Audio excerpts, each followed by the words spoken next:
only barometer, the only people who can determine public interest is through a process of public participation. I want the CS to give, to table in this committee, any evidence of public participation that was undertaken that determined that the matter going to a private entity could constitute public interest. Because public is public, can never be a benefit to one private entity. In paragraph 24, CS, of your presentation, you clearly says that the legal framework governing import declaration fee and railway development levy also permits the cabinet secretary to exempt goods where the exemption is in public interest or is intended to promote an investment whose value is not less than 5 billion. Whose value is not less than 5 billion. CS, when you go to your Annex 1, the letter from Mombasa Sugar Refinery Limited requesting for the exemption clearly reads as follows. The second paragraph, it reads as follows. Mombasa Sugar Refinery Limited, formerly Kibos Sugar Refinery Limited, commenced its operation in 2014, involving a significant investment of 20 million US dollar.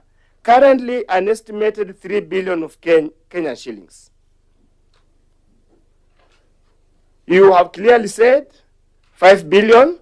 Here you have an investment that is merely 3 billion and is getting tax remission or exemption that is costing Kenyans close to 3 billion. How can that be in public interest? How can that be for good for this country? So it means in your own admission, you flouted the law by granting remission to a company whose investment was less than 5 billion as per the existing legal framework, which you have yourself have indicated. For now, finally, two issues. Number one, you say they will create direct employment, direct and indirect employment opportunities under your paragraph 16. It will be good to know, and you clearly says progressively, it will be good for you to tell the Kenyans what was the work plan, when were those intended jobs going to be created, after how long.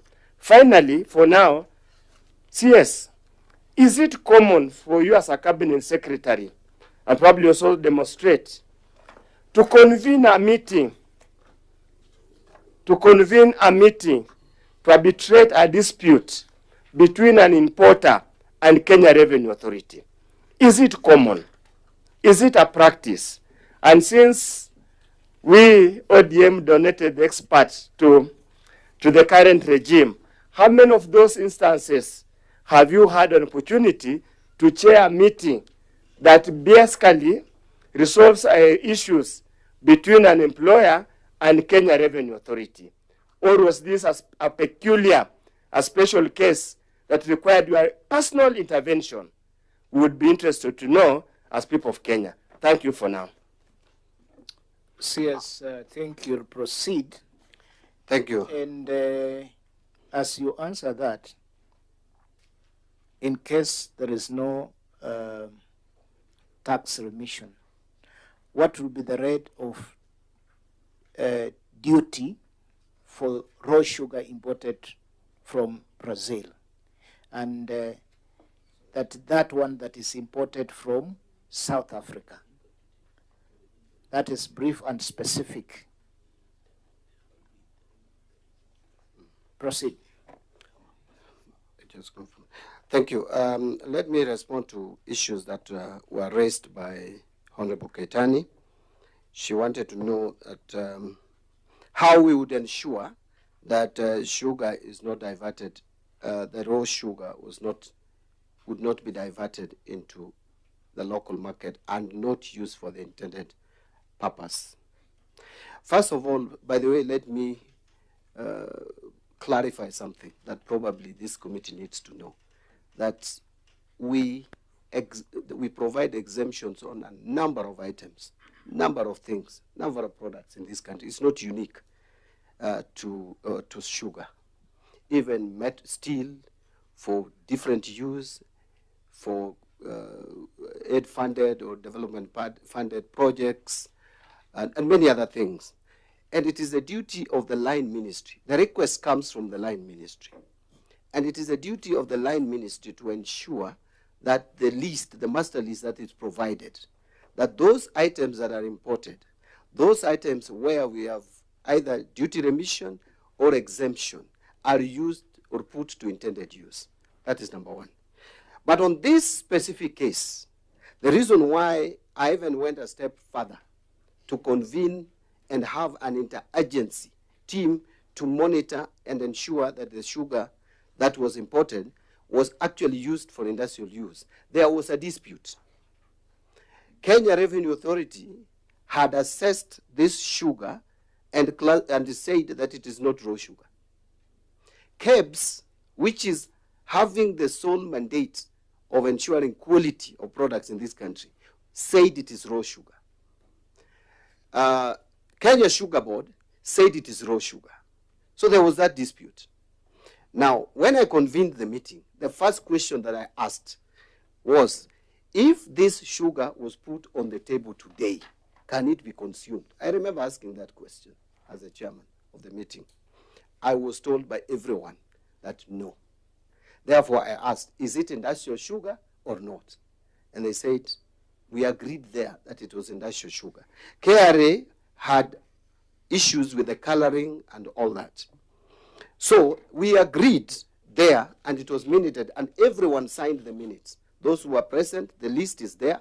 KRA, all these institutions, including the PSS, they signed the minutes and agreed that we form an interagency. That was my idea, that we form an interagency team to monitor that this sugar is not diverted into the local market, because then my concern went beyond my duty, my responsibility in terms of the fiscal, to even the human health, the Kenyan public health.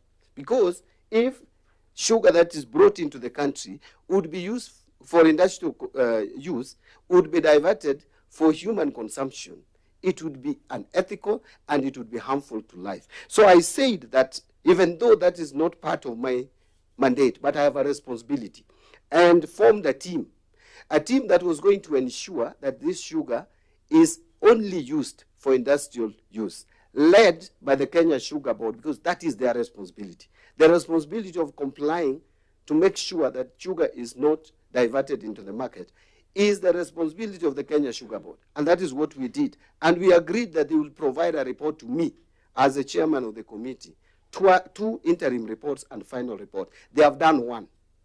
I'm waiting for the second. I am told that out of the mere 28,000 metric tons, about 6,000 has been put to further refining. So that is the response that I would give in terms of how we were going to ensure that this sugar is not diverted into the market. Order CS. Yes.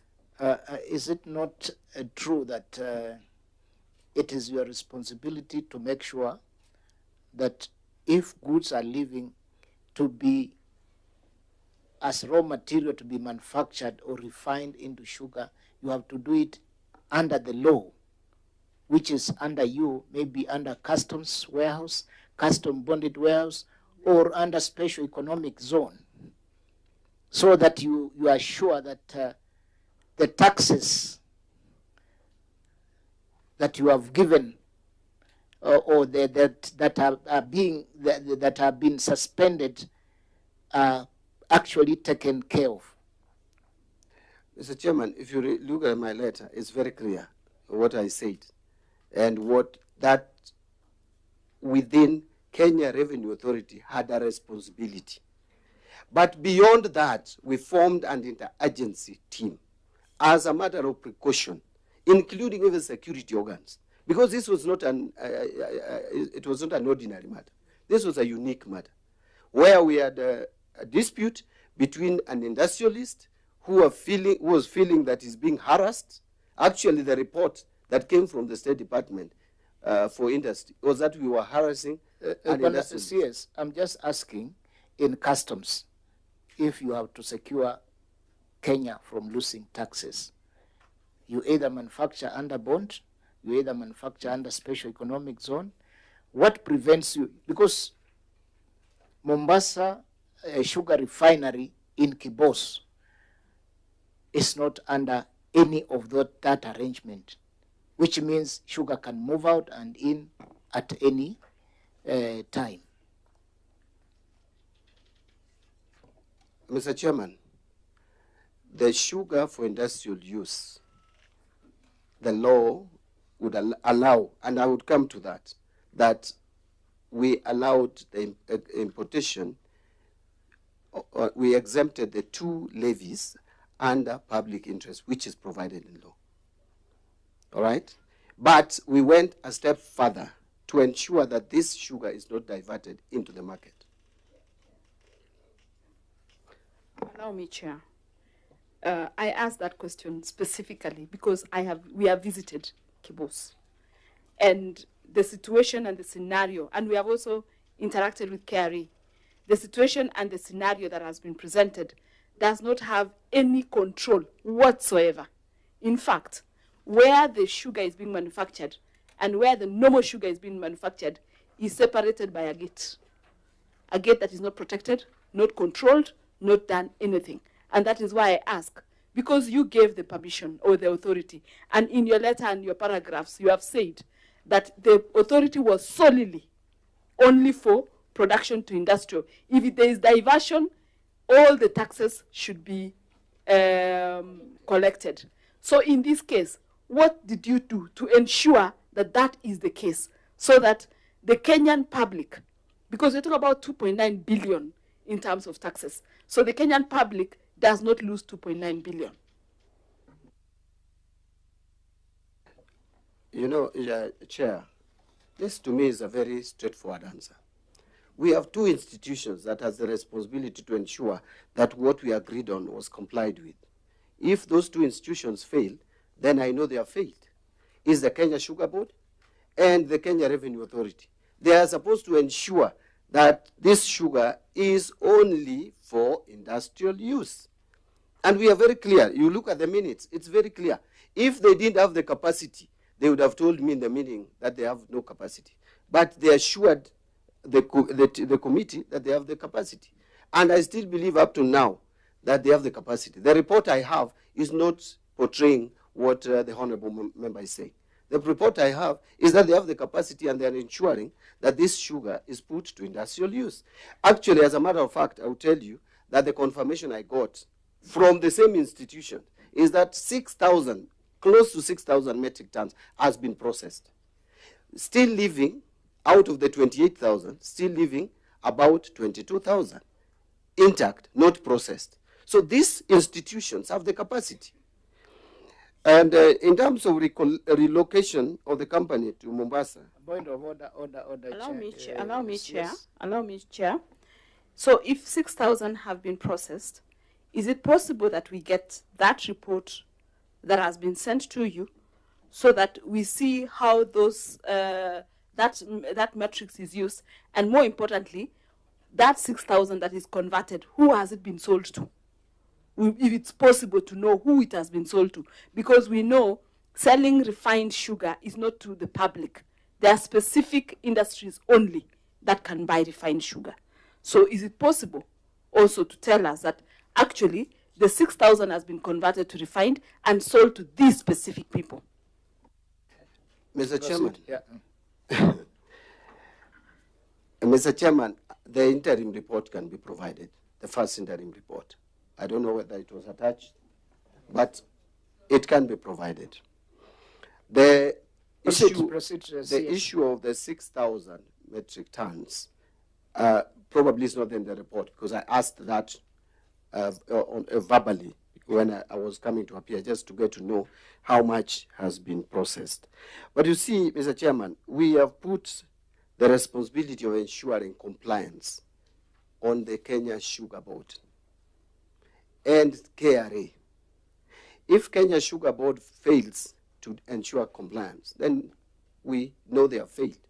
But I don't think National Treasury CS would go and follow sugar processed, sold to people who are making beverages, making pharmaceuticals, that is outside my province. I provided direction here because there was a dispute. And this dispute was interministerial. The State Department for Industry was very unhappy.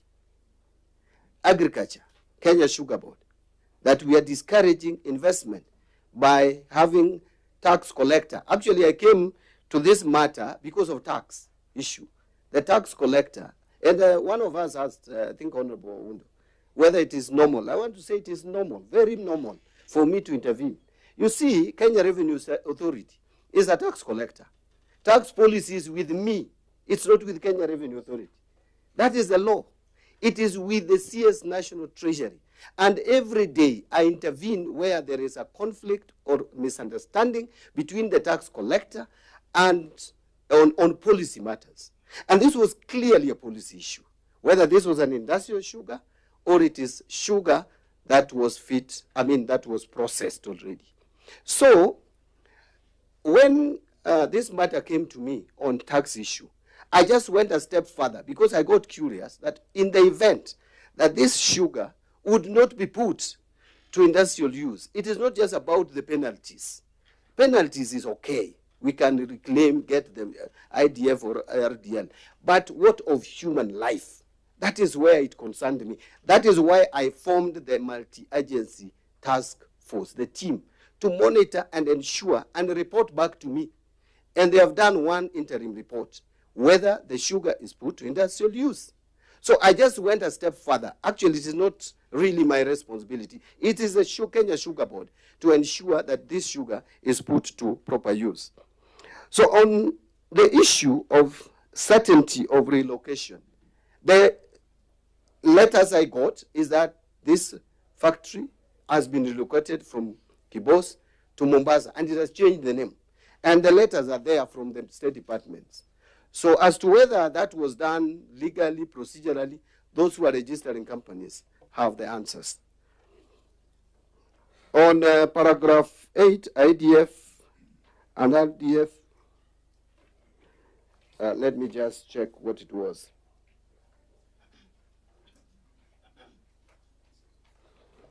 Yeah, the law actually allow.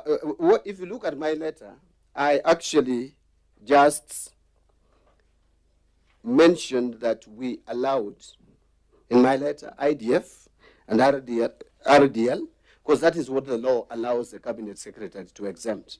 VAT, I am not having any powers to allow that. I can only abandon tax, by the way, but that must also be justified after the tax falls due.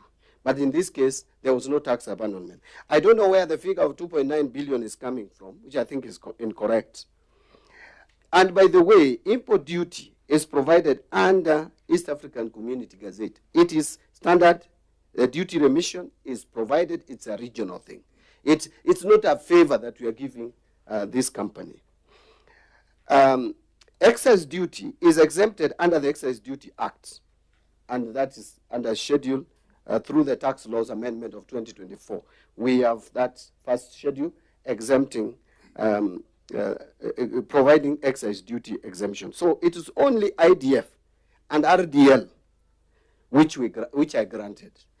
And just to tie it, maybe before I come to public interest, the letter that Chris Kipto, the principal secretary, wrote on 17th July 2025, speaking to a letter, speaking to approval from the CS, the cabinet secretary. I did not write any letter to the PS. The way we operate at the Treasury is if there are decisions which can be communicated by principal secretary, but have to come to me for approval, and it comes in a form of a file.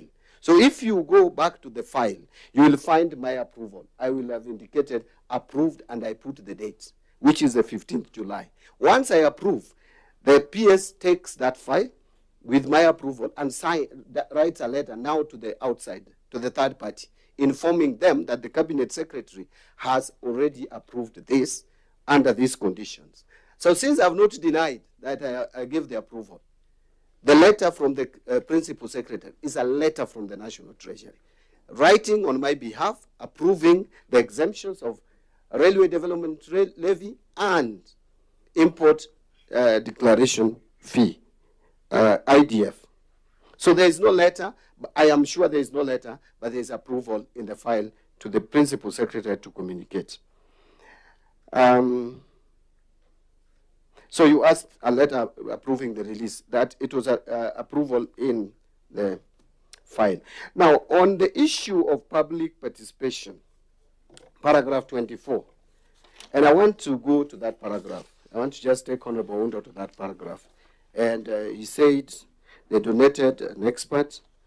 I still believe, Honorable Undo, I'm a serious expert, unless you have some doubts.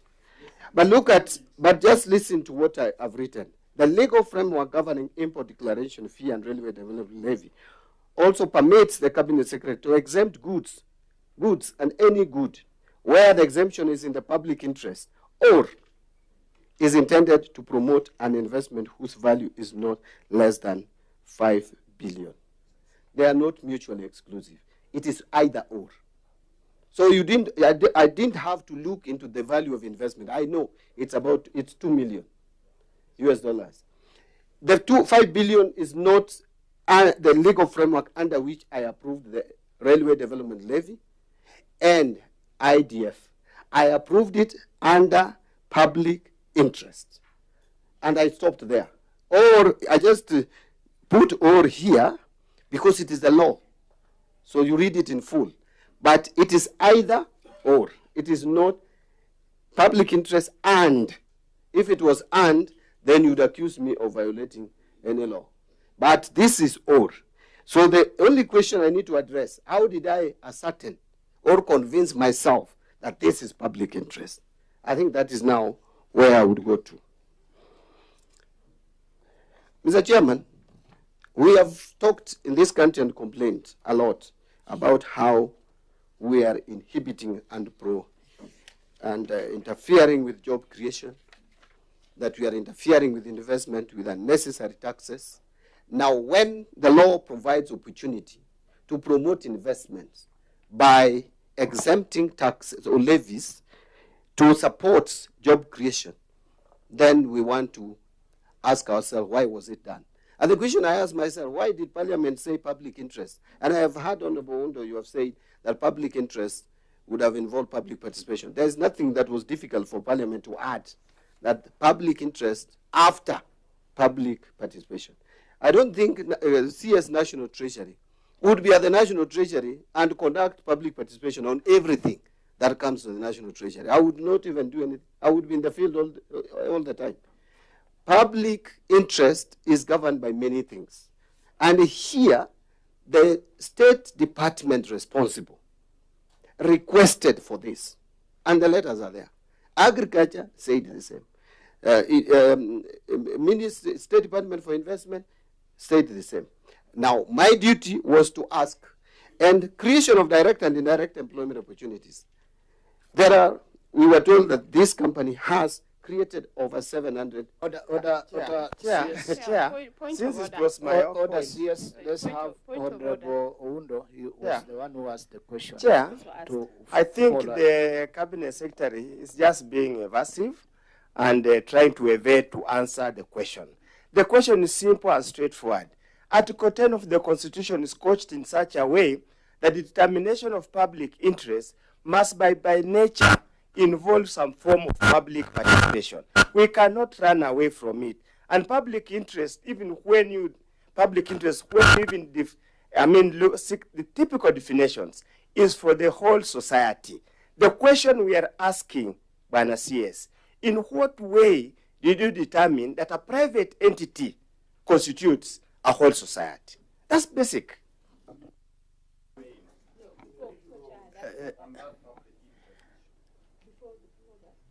So let's have, on that one, we shall take only two more.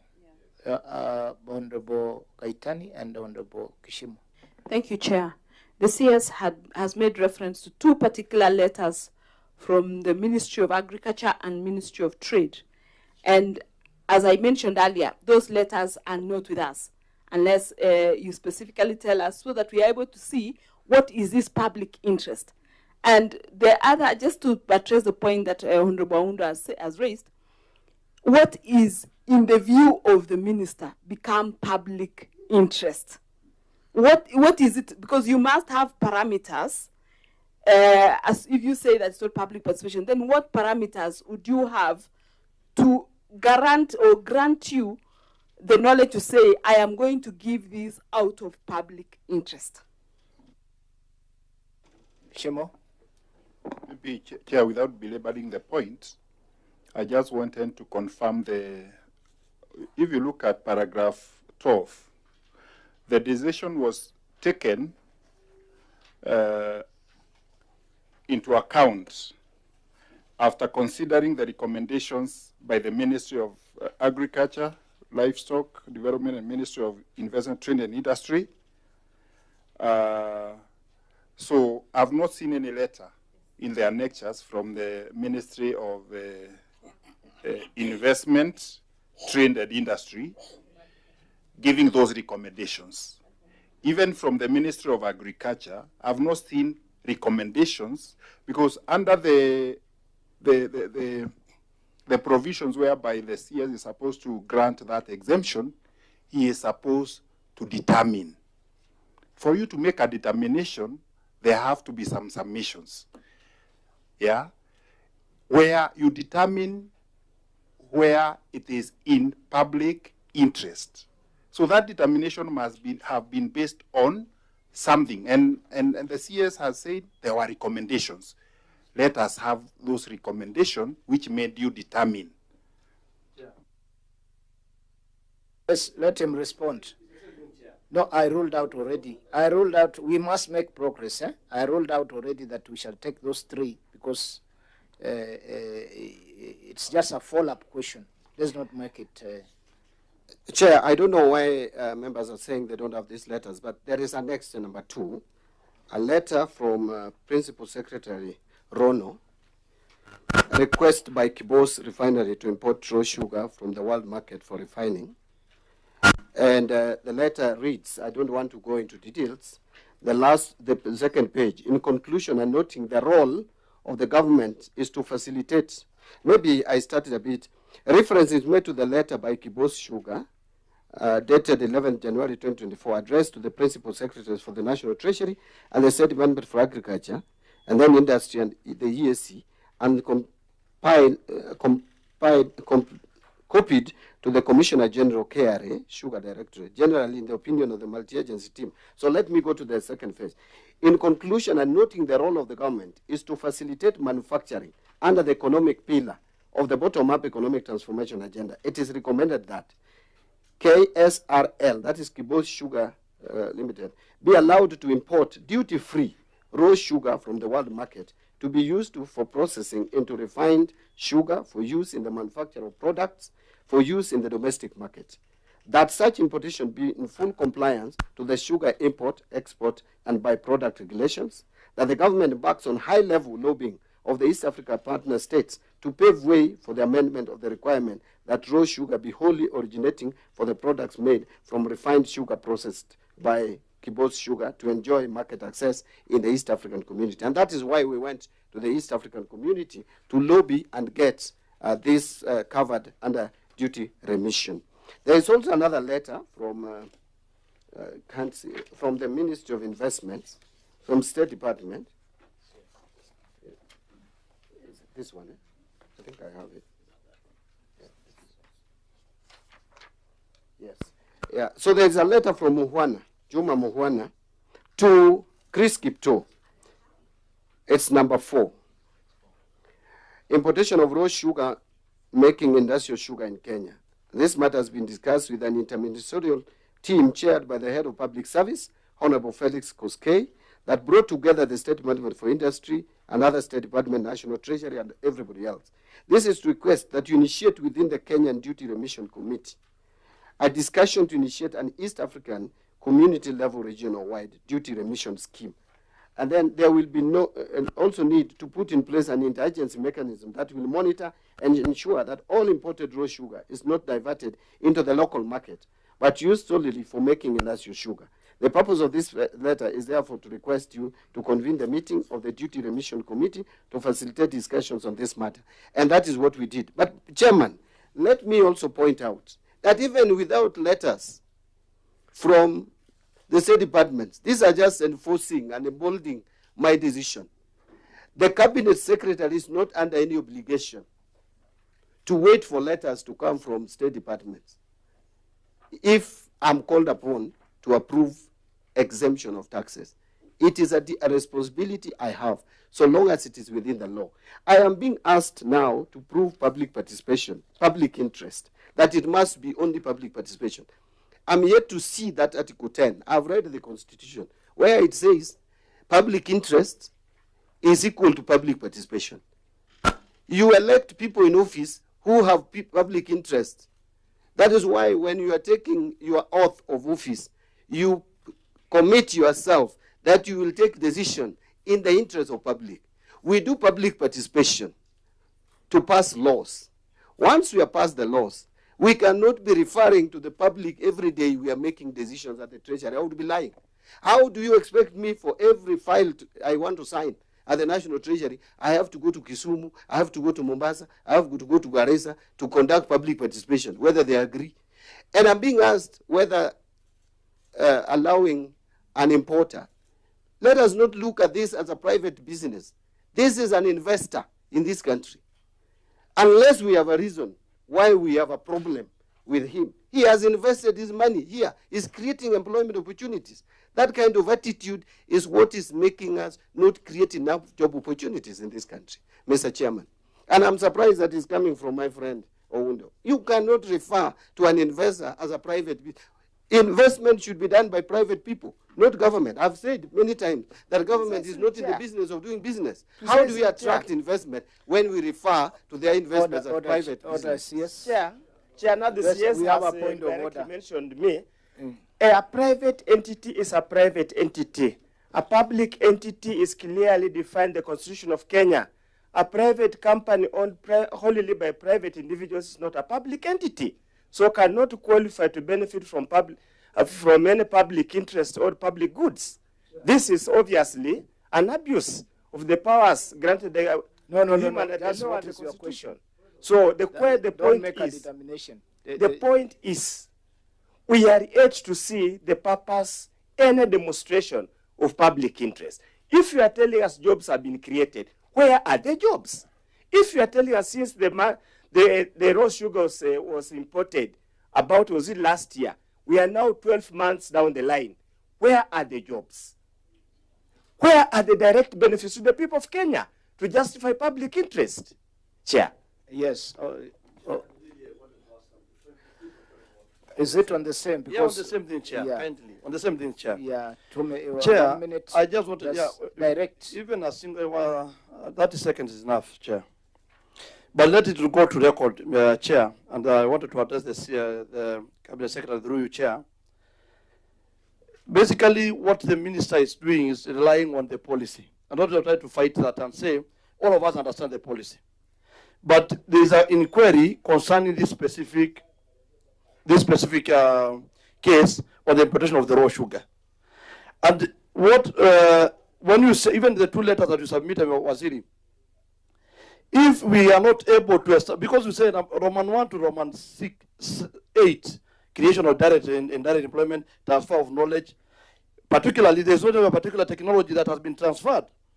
If you say number of employment opportunity, we could have been able to see a exact number of people who have been employed and who are benefiting from that employment.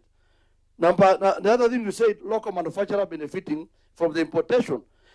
Kibos is only one person benefiting. Where is the other chain of other people benefiting?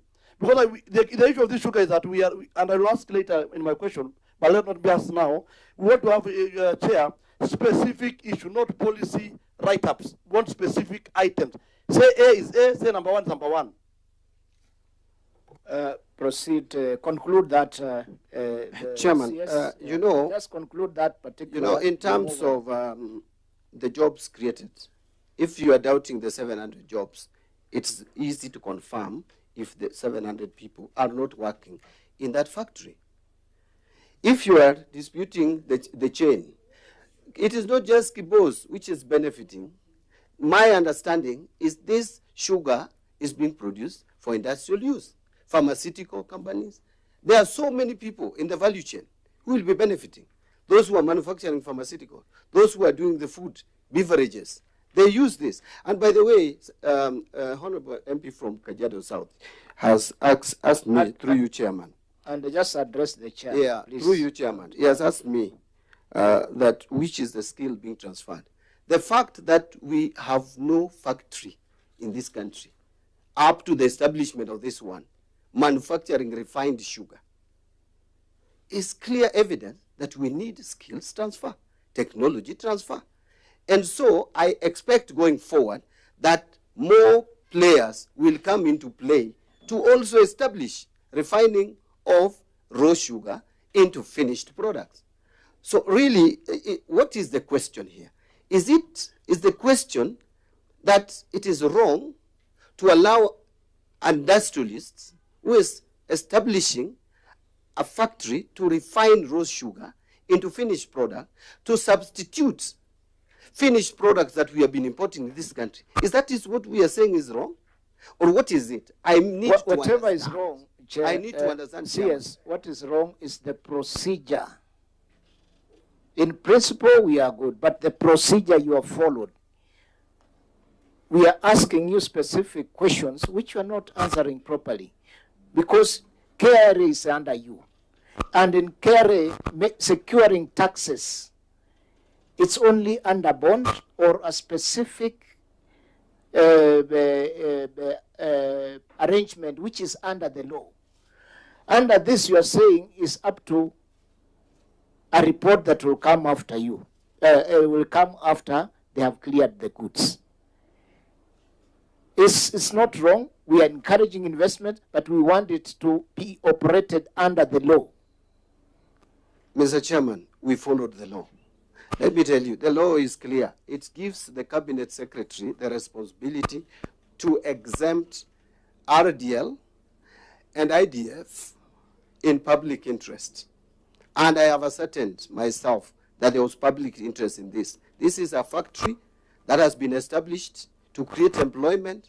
This is a factory that is substituting importation of finished product so that instead of buying finished products to put in our beverages and to put in pharmaceutical products, we bring raw materials and process them here. That is what this government is for. We want to manufacture here. The time you are manufacturing, you are employing more people to manufacture the raw sugar into finished product. To me, that is public interest. There is nowhere in that law that I've read where it says before the CS ascertains public interest that he has to do public participation. I have not seen it. And Chairman, that is insofar as tax exemption or duty exemption goes. In terms of ensuring compliance, I have said here categorically, Kenya Sugar Board has a responsibility to ensure compliance, and KRA, and they have not abdicated that responsibility as far as I'm concerned. I just went a step further to create multi-agency team to make sure that no gaps are left, including security sector. If that is bad, I take responsibility to doing extra. I went a step further to do extra. It was not really my responsibility. Once I give tax exemption, it is not my duty to go and check. Chairman, I give tax exemption on imported steel, raw materials used even for road construction. I don't go to the roads to confirm whether they have been, the materials have been used on the roads. There are people who do that. But on this one, and I said it before, on this one, I decided to exercise more caution because I felt if there is, in the event that this sugar is diverted into the market and not used for production or further processing, it would endanger human life. So I don't know what is being said that I have not responded to. I have responded to everything. Respond on further. We can't. We shall make our decision if the CS has answered adequately or not, because we can't remain on one particular question forever. He still has more questions to answer. And Chair, let him proceed. Yes. Answer the other questions. I think I answered all the questions. You have answered all. No, Chair. Okay. There was the question about Brazil sugar and South Africa sugar. I don't think that is what I was looking at. That is for the State Department to deal with, whether sugar came from South Africa, Brazil, or wherever. The law only allows us to... Chair. Order. Chair. Let's have one person. Chair, I made reference to a meeting that the CS chaired. And in that meeting that the CS chaired, which minutes he has provided, I think page 3 of 11 of those minutes talk about the sugar being 30,000 metric tons coming from Brazil, expressly waiving the consignment on 2 parameters, color and polarization. That is a meeting that the CS chaired. And this was submissions by Mombasa Refinery. And finally, in the submissions that were done by the various state agencies, KEBS and KRA included, and where the bone of contention came from was on that particular sugar of Brazil, which was that the sugar of Brazil that had been brought for tests, KRA did not agree with what was provided as being raw sugar, and said they are going to charge normal taxes. And KEBS and SGS gave different opinions as to what that sugar was, whether it was raw or not raw sugar. But that was sugar from Brazil, and that is the meeting you attended. But the sugar currently imported is not sugar from Brazil. It is sugar from South Africa. So I was asking the question about the sugar from Brazil and the sugar from South Africa. If you cleared the sugar from Brazil, how about the sugar from South Africa? You know, Chair, regarding where the sugar was coming from, for me, it is very simple. It didn't matter where the sugar was going to be imported from, but it was mentioned it was Brazil. It was the duty of KEBS, Kenya Sugar Board, to determine all these other parameters. That is why they took the responsibility to monitor and follow where the sugar had come from, how it has landed, how it was going to be used. So it was not really my duty to know what interest would I have had. Sugar did you approve? CS. Is it the one which came from South Africa or the one which came from Brazil? It's a direct question. You see, Chairman, I think we are not communicating. I approved importation of raw sugar, the exemption of duty on raw sugar, regardless of the origin. It is not my duty to find out where they bring the sugar from.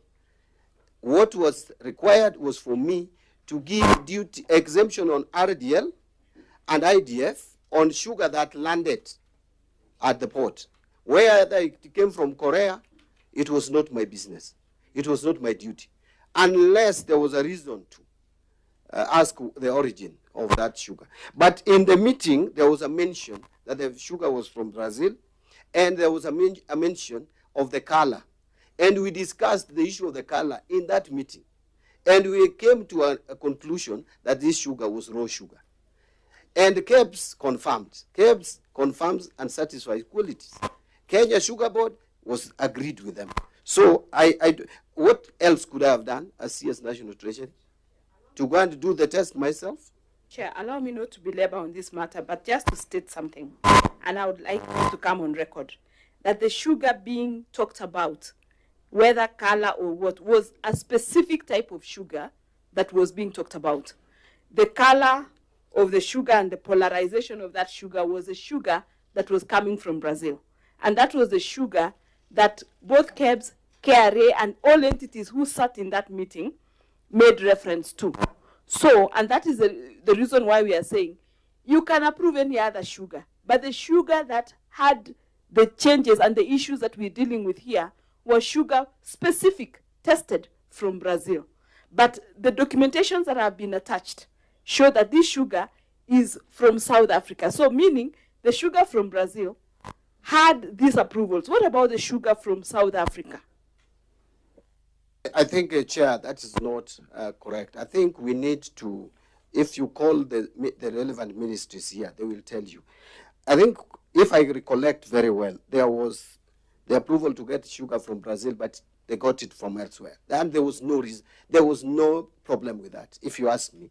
Whether it, so long as the sugar that came was raw sugar, and so long as we could monitor that sugar up to the factory and outside the factory, to me that was the most important thing. And we had put a multi-agency team to deal with that.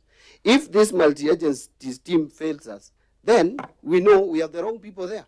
But it was not for me to go and check whether this is Brazil or South African sugar. That is outside my mandate. Yes, Kishimo. And I asked a specific question on import duty on sugar from Brazil and import duty on sugar from South Africa, which you have not answered. But you'll answer that because it's specific. You'll answer as you answer Kishimo's question. It's a follow-up question. Maybe you again paraphrase it, Chairman. I don't think we picked it. What I asked is, or let me repeat, if you import sugar from Brazil, raw sugar from Brazil, what would be the rate of import duty? Then if you import it from South Africa, what would be the rate of import duty?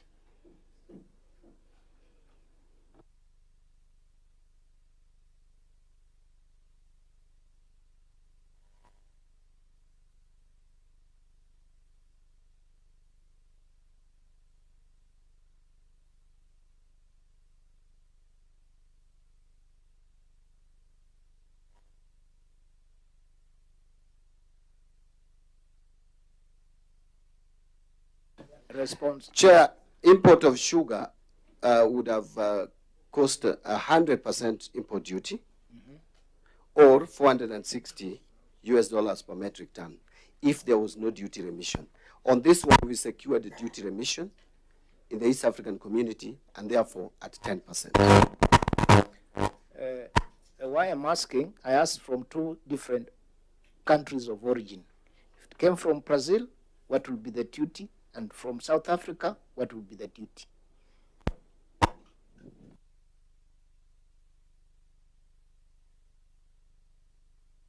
I think there's no duty difference, Chair, because South Africa and Brazil are outside the East African community and the COMESA. Is South Africa part of COMESA? I don't think so. The price would ordinarily, the duty would ordinarily be the same for the two origins. All answer I was looking for. Let's proceed. Now we take another round. Yeah.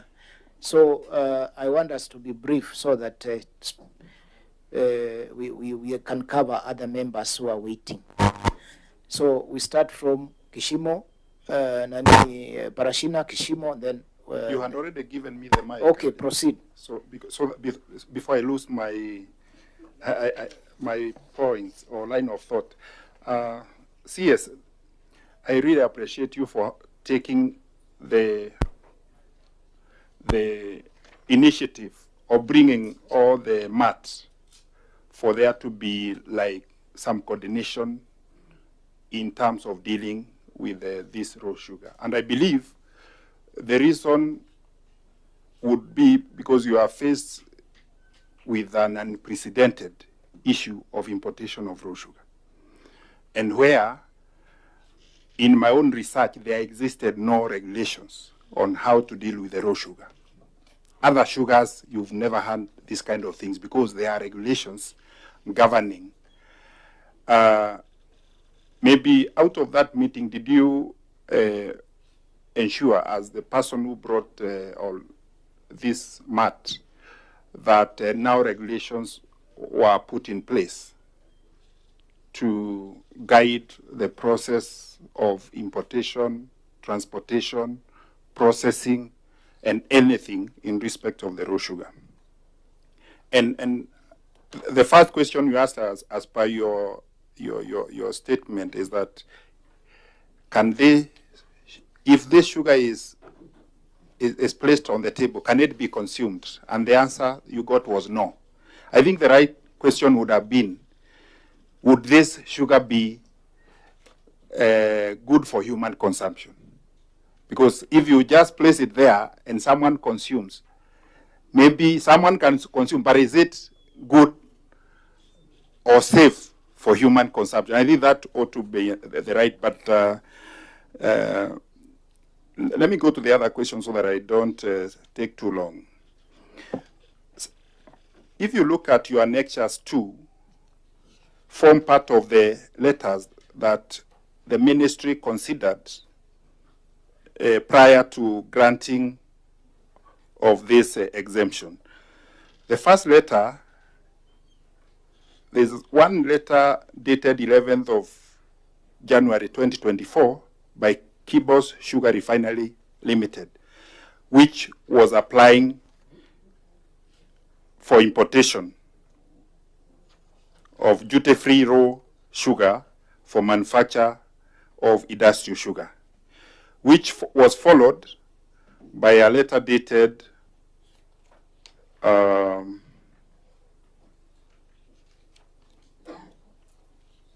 there's a letter dated 6th February 2024 by the Ministry, State Department for Agriculture. If you look at those letters, I believe there is a disparity in terms of documentation because those letters refer, including the one that applied for importation by Kibos Sugar Refinery Limited dated 11th January 2024. And if those were the basis under which then you also considered that importation, then I think it's wrong, because the document that we have is that Kibos Sugar Refinery Limited changed its name to Mombasa Sugar Refinery Limited on 14th November 2023. Yet, their letter is dated 11th January 2024. So it means that this application for importation of raw sugar was made by a wrong company or by an non-existent company. Maybe you may need to clarify that, because the document that I have on the change of the name is dated 14th November 2023, unless you have a different one. So maybe those are some of the areas that I would like clarification, Chair. I think the other issues have already been answered. Parashina. Thank you, Chair. And I don't want to take you back because you say that we go to specific questions. But I start by as a maybe appreciating the coming of Waziri. You said thank you for coming to shed more light. And now you also say that you approve, you just approve whatever the records come on the sugar raw, on the importation of sugar raw, without really looking at nitty-gritty where it comes from. So that's another question that the committee has also been able to get it up. But now, since you form a multi-agency, you had to form a multi-agency to check, or even during the time of giving out the approval, for the sake of the country, kindly, this is my message, kindly, tell your multi-agency, those multi-agency people who are working there, for the safety of the country, the specific sugar, raw sugar, is under query, kindly. So that we will not lose the Kenyans just to benefit few, or some people getting advantages of bringing certain items in this country and they run with the money and the Republic suffers more.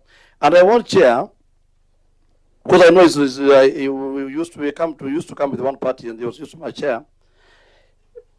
I want to take you back to 2024.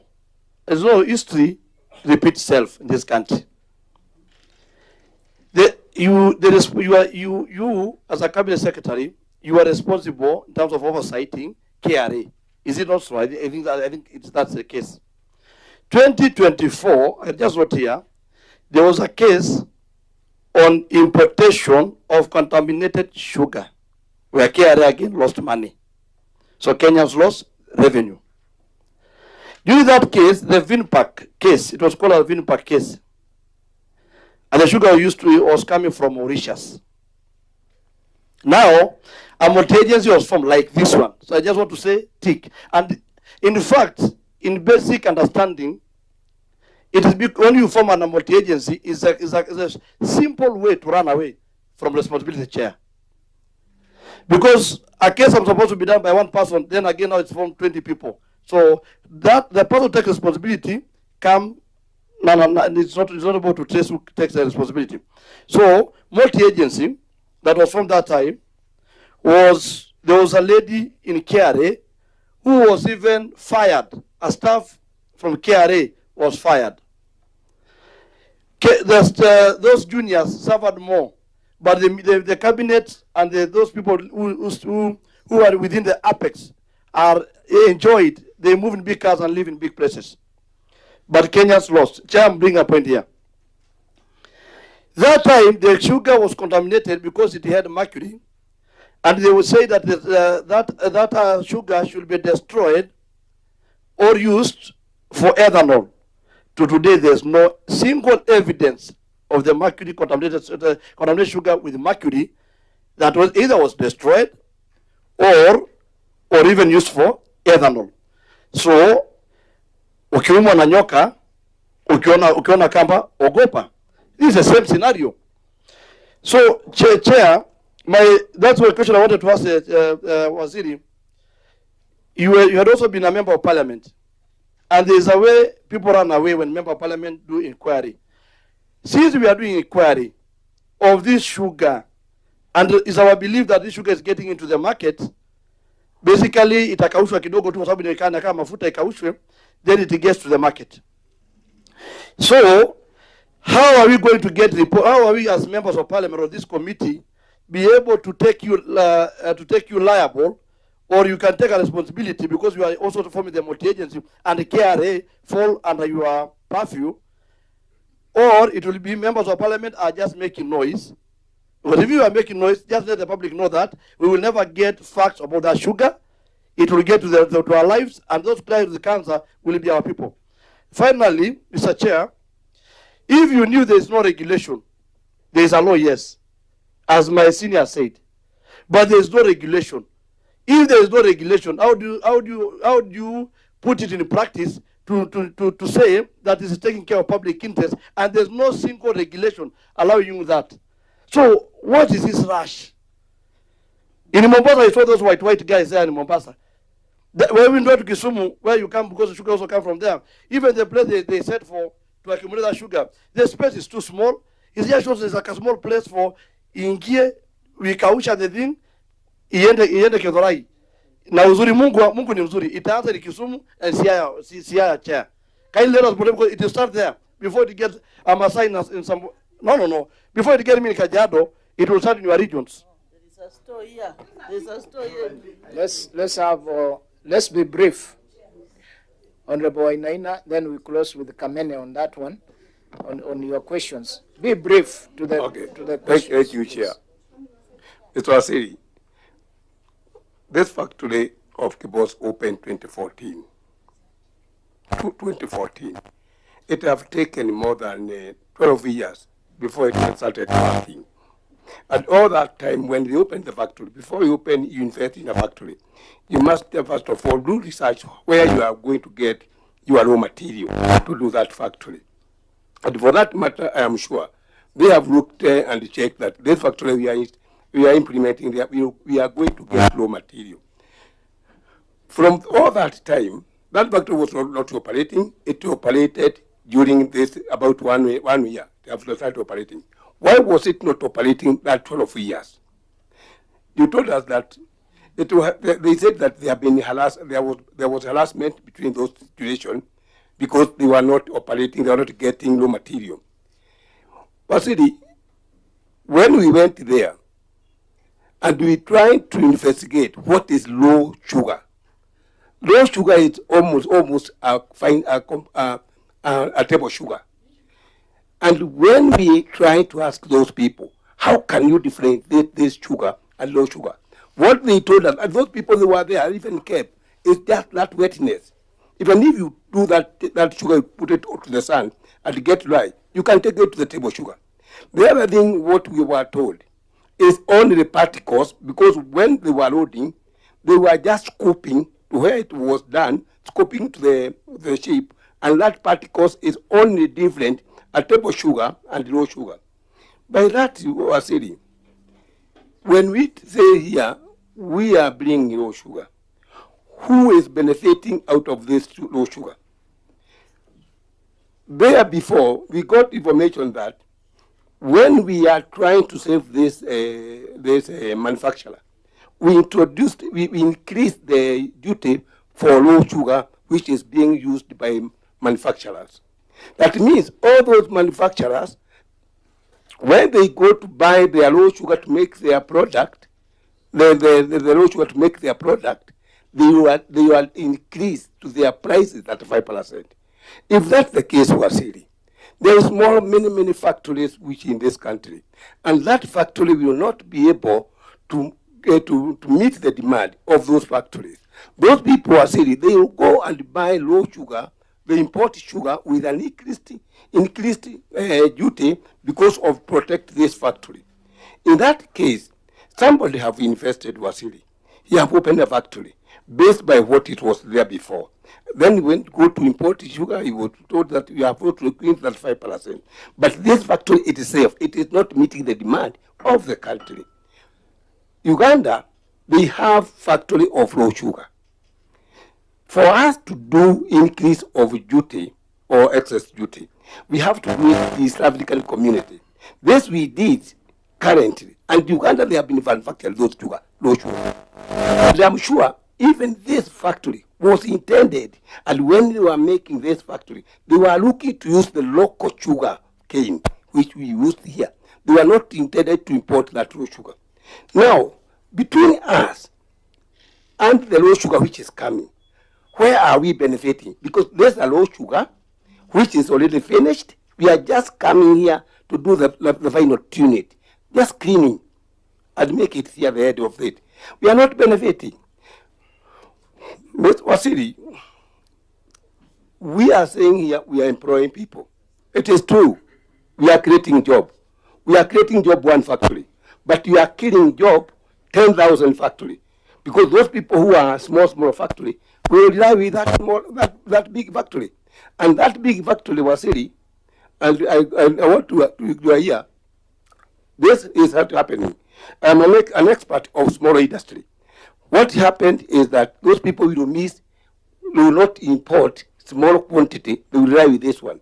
And they will close their small business, rely with one person, employ 700 people, and they have employed 200,000 people. And that is my take.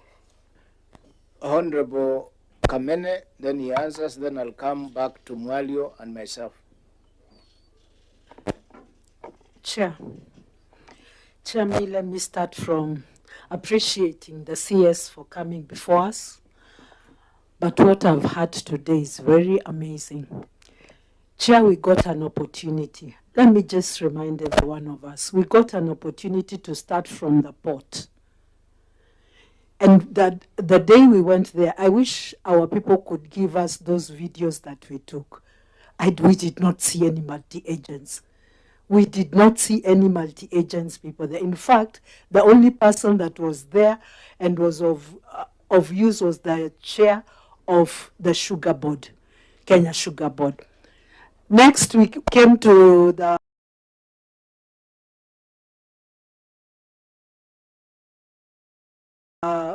depots here in Nairobi. The same was the case.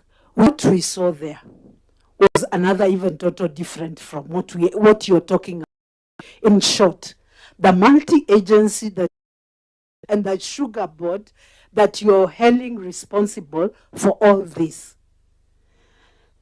I think the sugar board, even when we called them, I think there were only 3. And one is the one who was only appearing. And answering questions was also a problem. And it looked like everything has been organized from the treasury. Everything is from the treasury. it has proved now. Indeed, it's like everything is being organized. And even if it is being organized there, Waziri, you're so qualified to understand that there are procedures. Me, the issue of the regulations. How do you just put everything, let's start in the market. What is this hurry about? Kibos was not going anywhere. This importation of raw sugar was not going anywhere. Why didn't we get good procedures so that we can protect our people? As we told you, and we are insisting. It is there. It is being processed in tandem with the other white sugar. How are people? Why didn't we get a bonded warehouse? Yeah, why didn't we get a bonded for you to ensure that at least you want to protect the people of Kenya, to make sure they'll not use this contaminated sugar. But somehow everything has been rushed. Surely. Now this day is very wrong. You have to answer us. We want you to explain us. We want to understand very well why all this has been rushed that way. We have not. And why aren't there good procedures? Imagine, it is so sad. Okay, let's Waziri answer.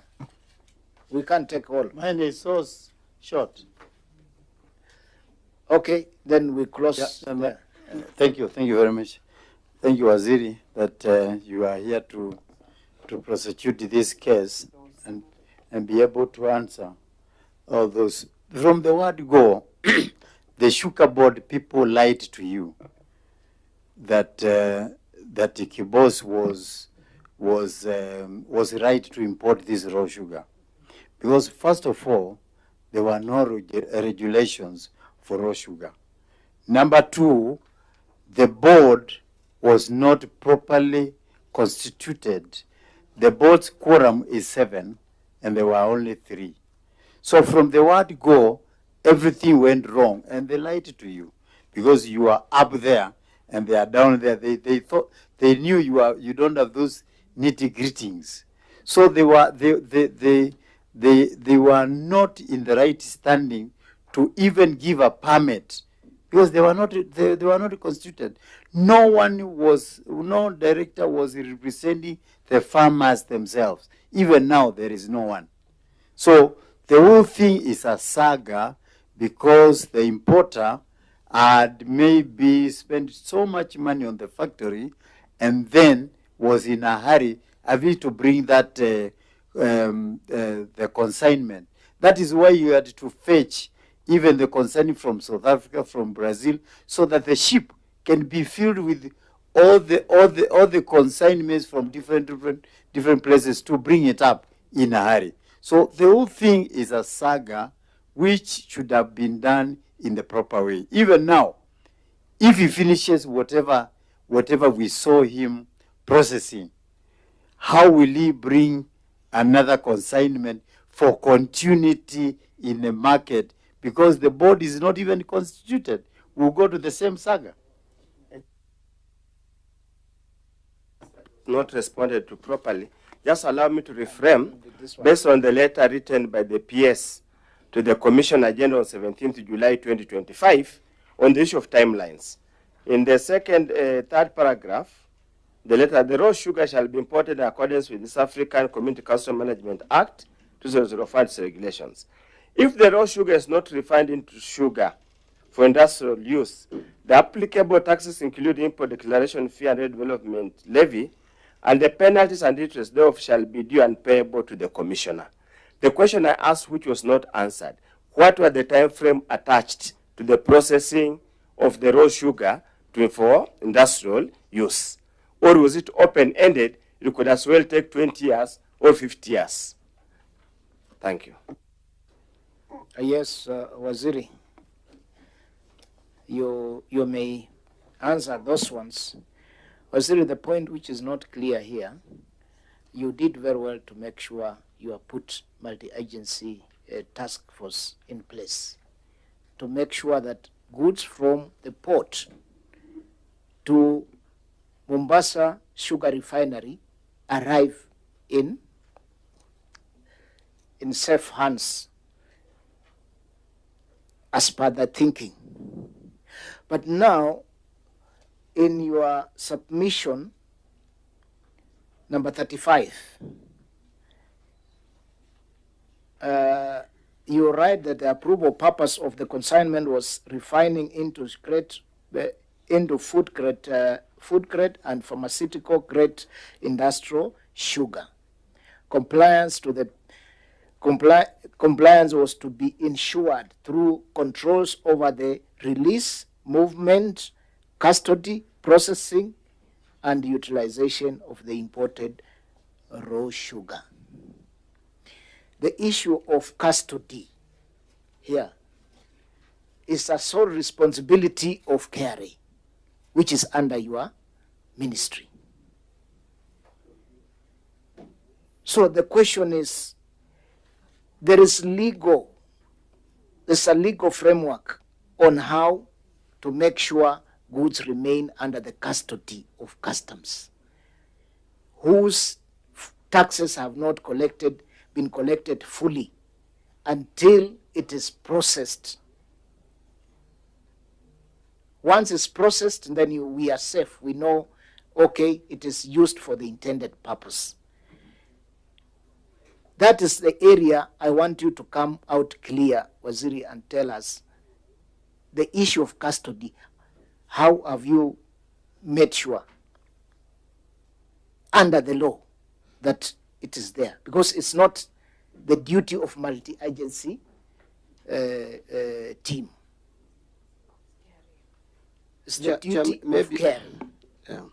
So, Chair, maybe I respond to that first. By the way, nothing that I approved waived any requirement in ensuring that the release of commodities is governed by the applicable procedures. KRA has standard procedures. In my communication, there's nowhere where I've asked any agency to waive any requirement for anything. And Chair, allow me to respond to Honorable Undo before I forget. There was a commitment that is in the minutes of 2 months to make sure. CS, yes. You know, before you approve, even in your approval, you must have said what you're saying, that all other procedures must be followed. Did you say that? I thought that was in the letter to the from the PS. That is what we all want the to time follow. we mention that all the applicable laws, they have no powers to waive any procedural requirement. They have no. In fact, if there's anywhere where I said that there was supposed to be waiver of any requirement, it should be pointed to me. I have not waived anything. Chair, because the CS has said approval is on a document that he gives to the PS, then the PS communicates that approval. The letter from the PS then that communicates the approval from the CS actually states reference is made to a letter from the Managing Director, Mombasa Sugar Refinery, dated 23rd June 2025, requesting for exemption of import declaration fee and railway development fee on raw sugar imported under duty remission and refining into sugar for industrial use and deferment of payment of value-added tax to the time of selling the sugar and after refining. After due consideration, the Cabinet Secretary, National Treasury and Economic Planning on 15th July approved exemption of import declaration fee and railway development fee on raw sugar imported by Mombasa Sugar Refinery under duty remission scheme to manufacture sugar for industrial use in accordance with paragraph XXV1 of Part A and paragraph X of Part B of the second schedule of the Miscellaneous Fees and Levies Act, respectively. The raw sugar shall be imported in accordance with the East African Community Customs Act 2004 and its regulations.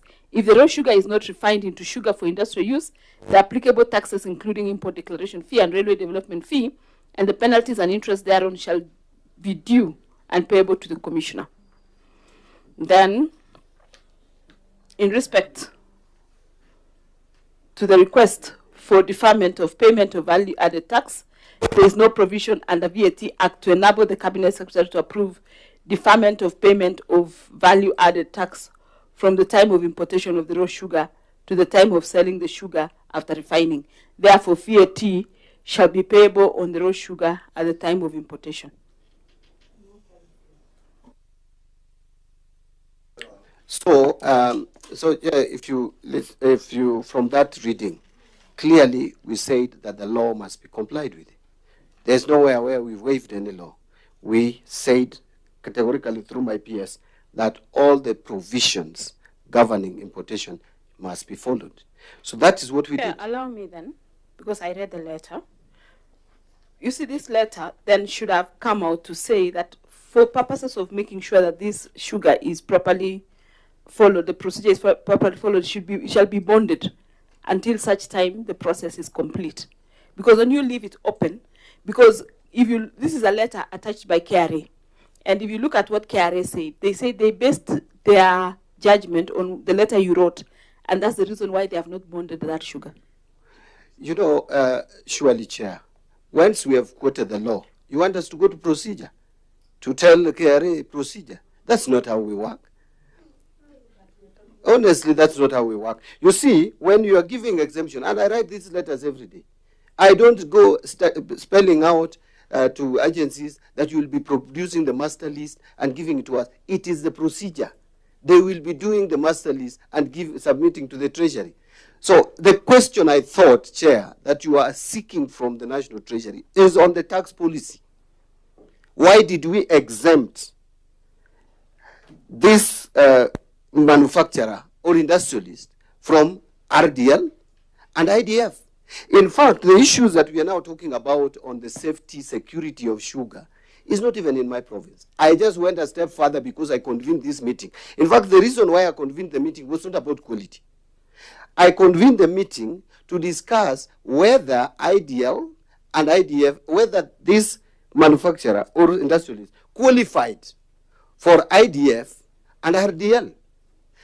And that is based on whether this was raw sugar or table sugar or finished sugar. And the discussion we had there was that this is raw sugar.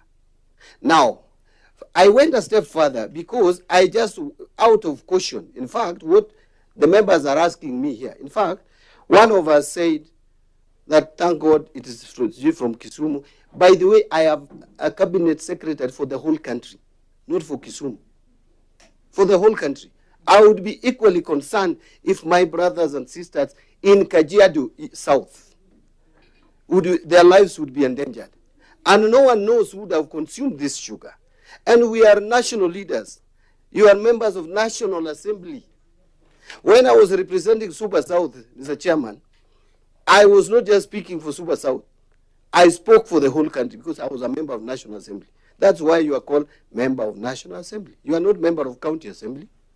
So the question of Homa Bay, Kisumu, Nini, Kajiado should not arise from national leaders, Mr. Chairman, with all due respect.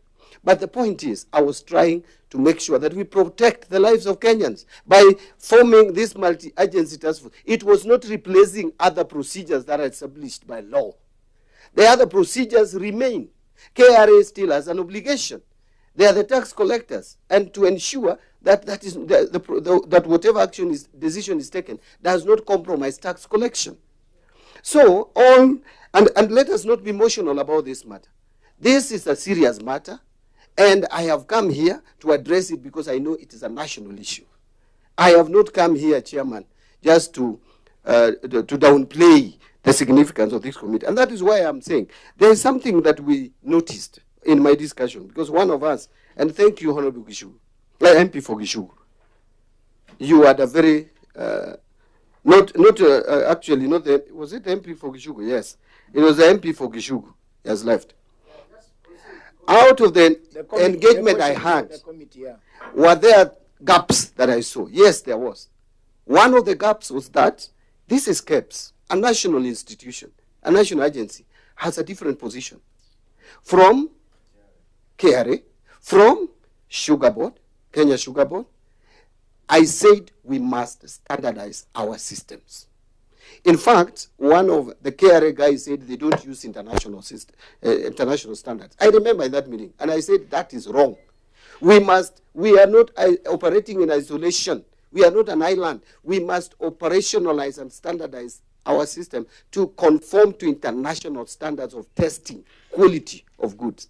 And by the way, KEBS has a bigger responsibility. One of us asked whether I would be held responsible. I think it was Honorable Kamen. How do you hold me responsible?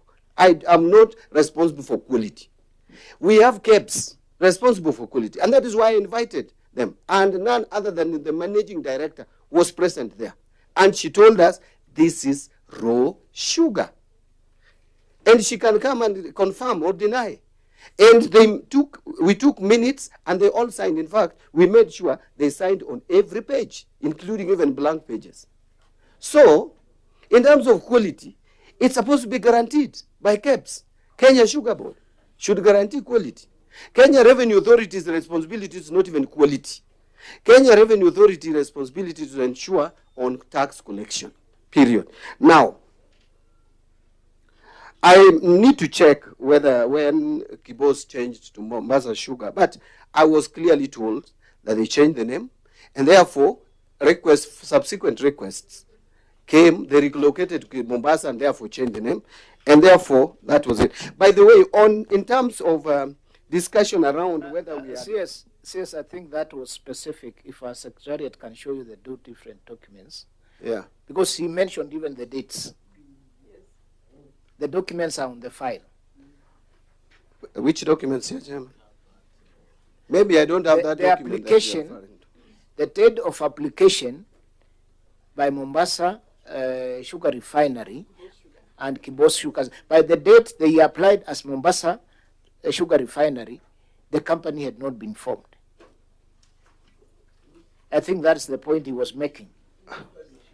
That would be interesting, but I think maybe that is a question, Chairman, you could find out from A, the company itself, and 2, registration of company, and 3, the line State Department which made the recommendation, because I acted on the basis of the recommendation of... He's back himself. Chair, what he was saying... Is your question. Your question, yeah. He was answering the one on change of date. He wanted... Can you take it again so that we are on the same page? No, I was just just looking at the disparity between when the application was applied or was made, the application for exemption or for importation and exemption by Kibos Sugar Refinery Limited, whereas the name had already been changed to Mombasa Sugar Refinery. So this application, in a nutshell, was made by a non-existent entity.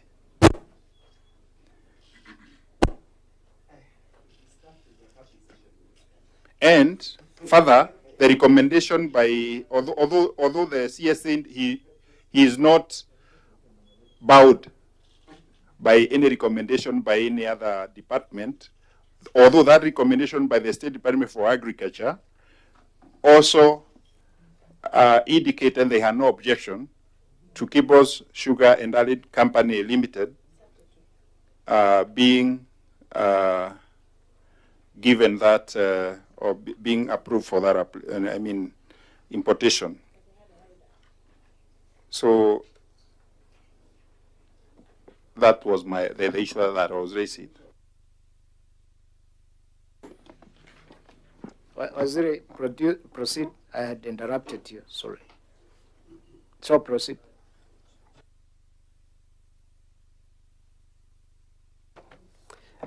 I may need to get to those dates that Honorable Member is referring to, where the name, from the way I understand him,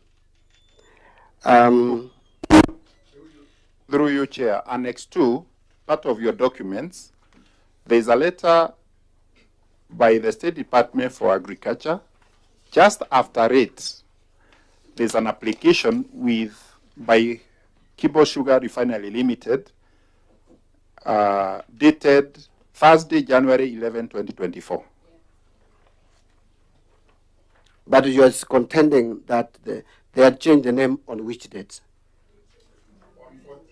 14th November 2023. Was that change of name or application? Sorry? It was certificate of change of name.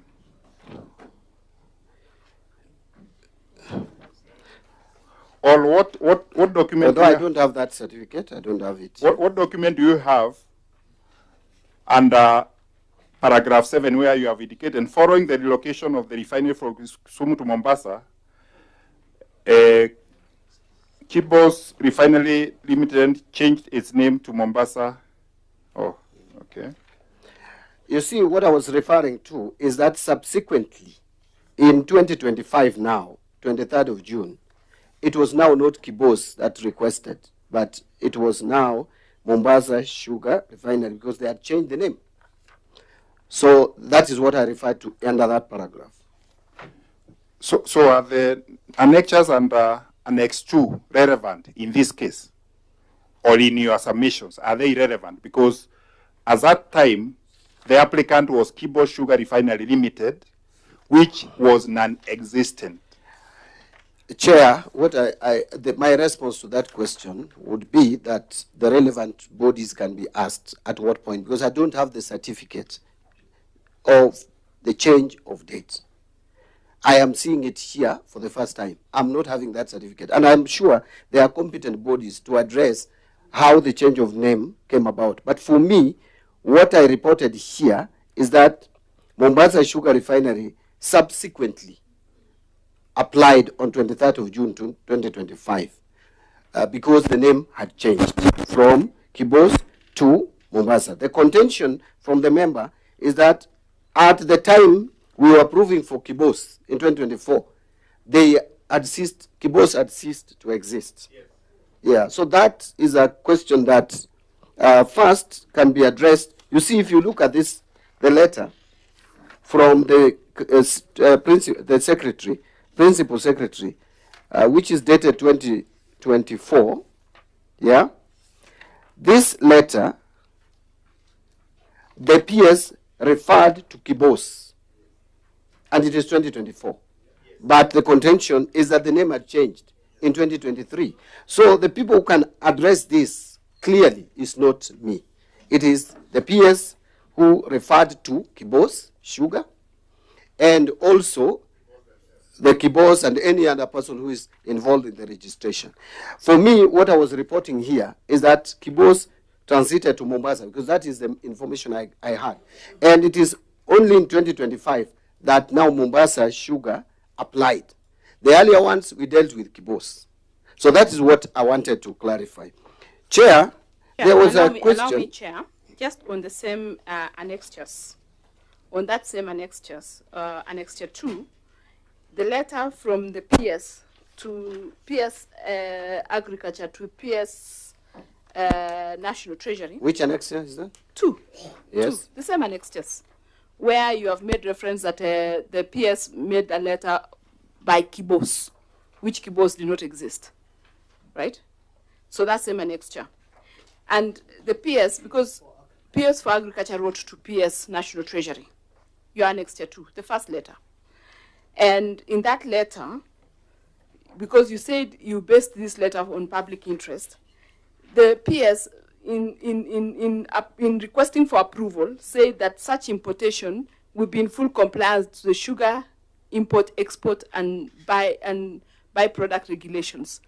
And we know the regulations do not exist. Up to today, don't exist. So if the regulations do not exist, what public interest were we using for what did not exist? Because he's making reference. So in short, he is actually trying to run away and give you the baby with the bathwater to hold. I really don't see what that would be problematic about. No, I don't see. Because there is nowhere, in my view, which says that public interest can only be determined through regulation. Where is that? What I mean is, a law, when we make law, the law becomes, especially where it says this shall be done by regulation, it becomes now active when the regulation is passed. You can make a law and say this law shall become active by regulation. So in this case, the regulation that existed did not allow raw sugar processing, importation or processing in this country. And the PS has made reference to that regulation, which does not allow raw sugar into this kind of processing of raw sugar, importation and processing of raw sugar into the paragraph are you referring to? Can paragraph, you just take me there? page 2 of that letter. In conclusion, and noting the role of government is to facilitate Annexure 2. manufacturing. I don't have the letter from No, PS. you do. It's the first letter. Is it Annexure 2 or which one? Annexure 2. Okay. It is Annexure 2 signed by PS Rono. PS Rono. That is Rono, not Yes. Kipto. To you. To you. Yes. Yeah, So to where is that? that now, number 1, I'm in page 2 now. Yes. Where it says KSRL be allowed to import duty-free. Number 2, that such importation, be in full compliance to the sugar import, export, and byproduct regulations 2020. Yeah, but this is a letter from Rono. Yes, It doesn't have but to he be- knows. The PS... It's not from IPS. No, I no. thought you were talking of a letter from IPS. What I'm trying to I say... am not answerable to every fact that is written by PS Agriculture. Allow me, Chair, to prosecute my point, then the CS can respond, because I don't think we are in an exchange scenario. So my point is that the PS is writing to National Treasury and saying, give authority to waive import duty on this item for as long as it is going to comply with the sugar import, export, and byproduct regulations 2020, which regulation the PS for agriculture is fully aware that raw sugar is not already in that regulation because the regulation had not been done. So that's why I'm saying that the CS, because the CS said that he relied on this letter and the letter from State Department for Industry, which letter for industry was talk about duty remissions committee to talk about public interest, that he relied on letters that he needed to have looked at what that regulation said for him to be able to do public interest. Chair, letters come from state departments and they mention everything. Sometimes they even quote wrong laws. But we respond based on the law. The letter from the National Treasury has not mentioned that regulation. If we find what you have mentioned in the letter does not make sense, we ignore it and we base on the law. So I thought you are referring to my PS, referring to a regulation that does not exist, and that I would take responsibility on his behalf and on behalf of the ministry. But we responded, and if you look at the letter from PS National Treasury, we quoted the laws that exist. CS, can we give you the regulations just a minute so that you look at? We see you get the point where the members are asking. But I think, Chairman, maybe you are also not getting what I'm saying. Yes. Who has quoted regulation? Is the PS Agriculture. You can ask her which regulation is this that he was quoting. For us, we ignore. If there is no regulation, we ignore that. Chair, I have a lot of respect. I have a lot of respect to CS Mbadi. But in your statement, you have considered that part of the reason why you thought public participation, public interest sufficed was the recommendation by the Department of Agriculture and Meat, Ministry of Meat. So if this is a letter that you relied upon to make a decision on public interest, I don't think this is the right time to disown it, because now you considered it as part of the, alongside other things, including your own thinking. That is one. Finally, Chair, because I don't want to take much time, I believe there was a good reason. There was a good reason to have the factory relocated from Kisumu to Mombasa, because it is in your document, because that appears to be part of the consideration. What was the rationale of considering this refinery from raw sugar to industrial sugar in Mombasa and not in Kisumu? I think you can shed some light on that, so that we can now start establishing whether there is a refinery in Kisumu or in Mombasa on this industrial sugar? CS, his question is from your paragraph number 12.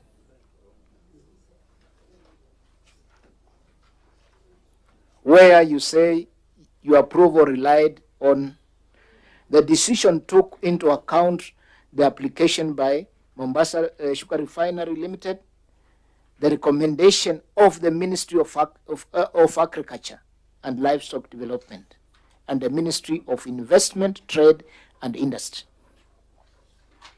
Yes. That is where I think that question is coming from. Chair, let me put it this way. These are the things that the PS said was just talking about procedure. Mine is a policy, and look at where I drew my policy from. In conclusion, and noting the role of the government is to facilitate manufacturing under the economic pillar of the bottom-up economic transformation agenda. So, my policy is to promote investment. If the PS made a mistake of quoting regulations that don't speak to raw sugar, it is not my mistake. It is the PS to be asked, why did you quote a policy or regulation that doesn't exist? And I have spelled here clearly that there is no suspension of that law awaiting regulations. I have legislated in Parliament, and there is nowhere where there is suspension of the public interest until regulations are done. If there is, point it out to me. I have not seen it. And so, if you could allow me, then I address other issues. Because I think this matter, I have put across what I think I would respond to, unless there is an answer that someone is looking for, which I don't have. So, Chairman, it is simple, in my view. I was called here to talk about tax policy. The law allows me, even tomorrow, to give tax exemptions. If that responsibility is taken away by Parliament, I will oblige and I will respect. But so long as still I have it, I will exercise my mind and thoughts to it.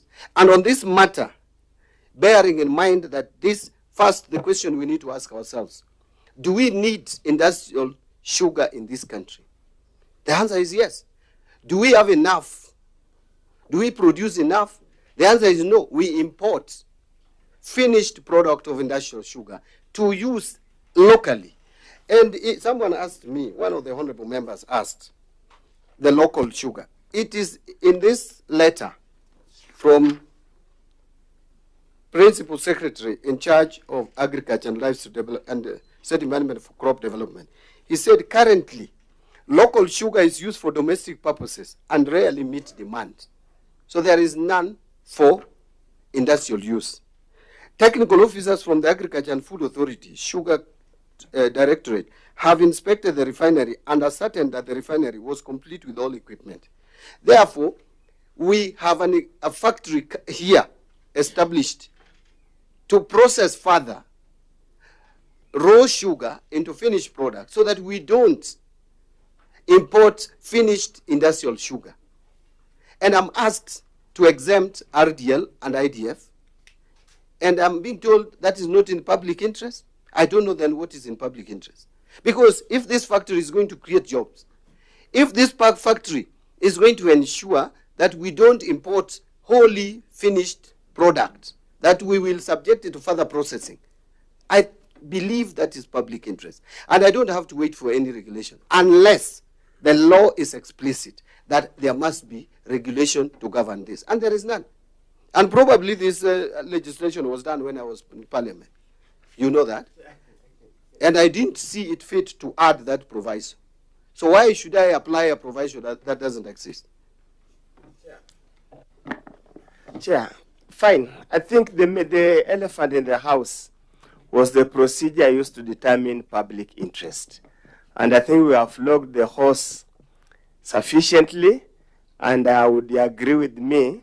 I personally am not convinced that the Cabinet Secretary applied due diligence in determining and arriving that is... Dr. Undo, that you know very well, we shall determine... I want to put it on record. Yeah. Thank you. We shall determine... But Chair, can I just respond? Do you know this issue of public interest and public participation has not been resolved in this country?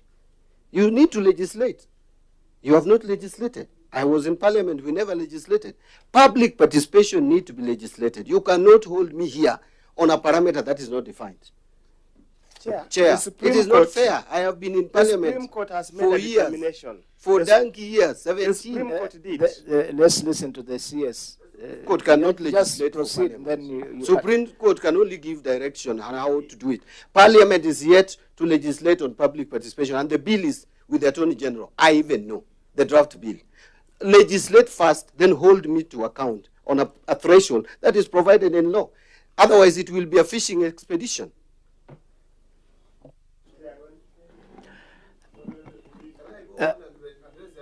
Yes, proceed. I think I responded to one of the Parasina on this issue of safety of Kenyans. It would be very disheartening for me if the people of Kenya would be subjected to bad sugar. In fact, the sugar that you referred to, that was imported that time, which was contaminated, was for domestic use. It was table sugar. This was industrial sugar.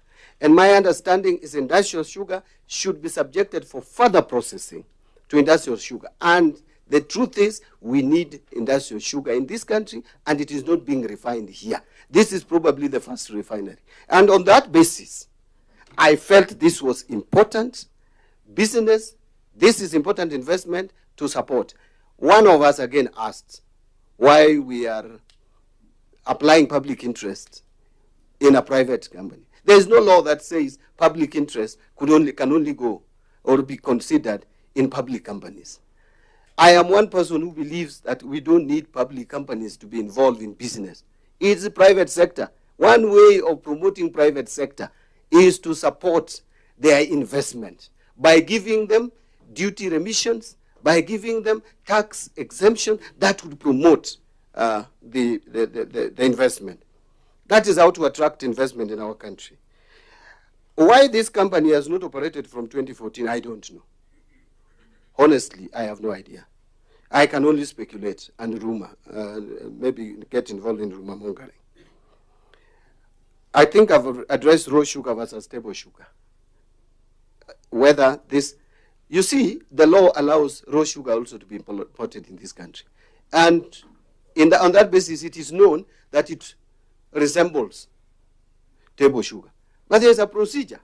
And that procedure, I did not say in my letter, approving exemption, that anybody violates those procedures. So the procedures are still in place. Anyone who violates those procedures is committing a crime. I have not committed a crime. I have only applied, gave an exemption for RDL and IDF, as the law provides. Where I did not have powers like VAT, I vacated it. I said, no, this one I cannot. This one I can. But in strict compliance with the law. And everybody must follow that law. I think, Honorable Kamene, it is not through the chair. It is not correct that everything is organized at the Treasury. How? How was everything organized at the Treasury? I get requests for approval of exemption. RDL, IDF. I got that request. I acted. The other organs and agencies kick in now to ensure that all the procedures are followed to the end. Where is it? Is there any letter where I instructed anybody, any agency, not to play their role? None. I only gave exemption. And I think the question, the dispute here, to me was small, where maybe a few of us felt that they differ with me, which is allowed. That did I apply my mind correctly in terms of public interest? That is the only question that I should address. And I say, as far as I'm concerned, Chairman, I address myself public interest because there's no factory, refinery in this country, refining raw sugar into finished product. We are encouraging that we should not be a country that imports all finished products.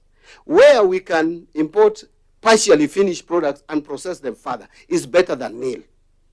And that is exactly what we are doing. If we could process the whole raw material from sugarcane to industrial sugar, the better. But if we don't have local production that would support that we have to import raw sugar. So long as we can import it unfinished and process it further, to me that is public interest. And I don't think anyone can convince me that that is not public interest. But I have no monopoly of ideas. Someone can have a different thought. I have my own thinking. That this, to me, fulfilled the threshold and the requirement that this was public Consider that interest. point, we have taken too much time on it. Yeah, we have taken too much time on it, and we are just repeating ourselves in the same manner. So I think you move on to another issue.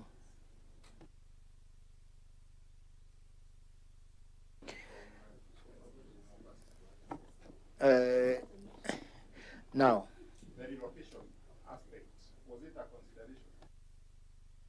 consideration? The relocation of the factory from Kisumu to Mombasa, what would have been the rationale to have it in Mombasa, not in Kisumu, as you've indicated there was meant to be a relocation?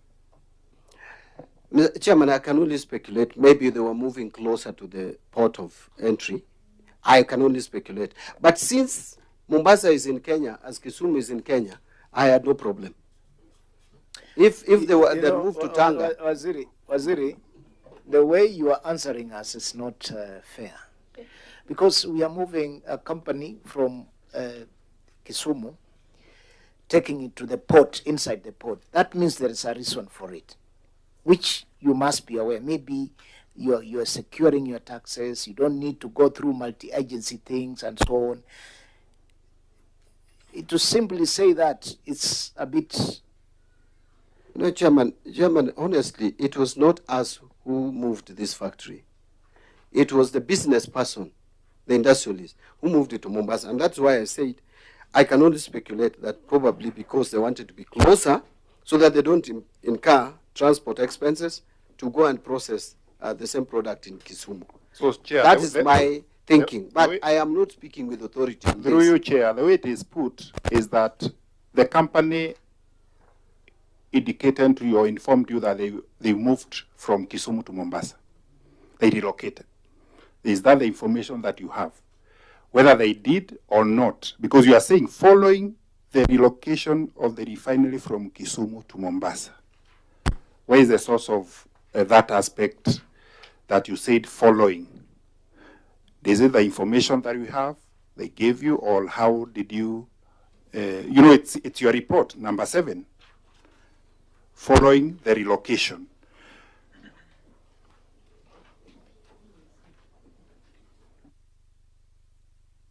Waziri, you are aware that these documents you have submitted to us are public documents now. They'll form part of the report. Because when you say you have following the relocation, that means the factory has relocated to Mombasa. If I may understand the way. That's correct. Yes. Where in Mombasa is this factory relocated to?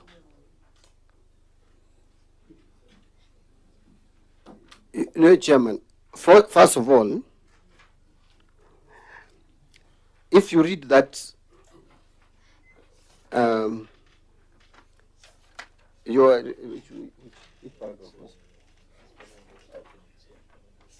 because it's upon relocation and change of name that they applied for exemption of import declaration fee and area development levy. And subsequently, approval was given. You know, that if you look at that statement, there was relocation and there was change of name preceding the approval. Which was corroborated by the relevant ministries, the State Department for Agriculture, and also Ministry of Investment, Trade and Industry, which are responsible for all the procedures of licensing and location. You know, I could not go and check whether physically the factory moved from Kisumu to Mombasa. Okay, I agree. He cannot go, but was there any communication that there is relocation, and what was the source of that information? You know, we would not expect you to go in every other place to verify, but that information is relevant to this committee. If that is the information that this committee requires, we'll provide it. I'll get the information on the letter that addressed the issue of relocation. Yes. Okay. Chair. Yes. Chair, the CS needs to be aware of provision for Article 2 to 3 that clears bounds all public officers to be factual and committed to public service. And allow me, because this report he has submitted here, he has submitted under his own signature. So whatever information he has been given, he has checked and verified and proved they are correct. The matter is at his signature, it ceases to be information given by third party. It now becomes primary evidence for us. It's not third party. And surely, Honorable Speaker, Chair, because the Article 233 clearly says that a public officer, values of public service include high standards of professional ethics, efficient, effective, and economic use of resources. But most importantly is the issue transparent and provision to public of timely, accurate information. By the time he agreed to come and present here, we take these details, this report, being timely and accurate information. If the information provided here turns out to be wrong, or is wrong information, then he has breached the provision of the Constitution. Either the Cabinet Secretary say, would rather go and withdraw this presentation, go verify and present a verified report, or we take it and then we leave the public court to decide. Chairman, let me just address this issue.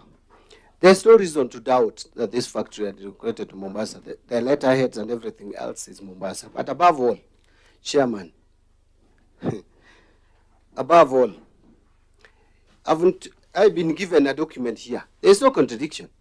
Where in November 2023, the name changed from Kibos to Mombasa. It was even from this committee. So why should I be asked when I state that in 2025, the factory had changed the name to Mombasa unless someone is on a fishing expedition? I have answered all the questions, Mr. Chairman. I think now we are going around in cycles. This company changed, the factory changed from Kibos, and you're the ones who have given me a document here, unless you are also telling me, Chairman, that this document is not factual.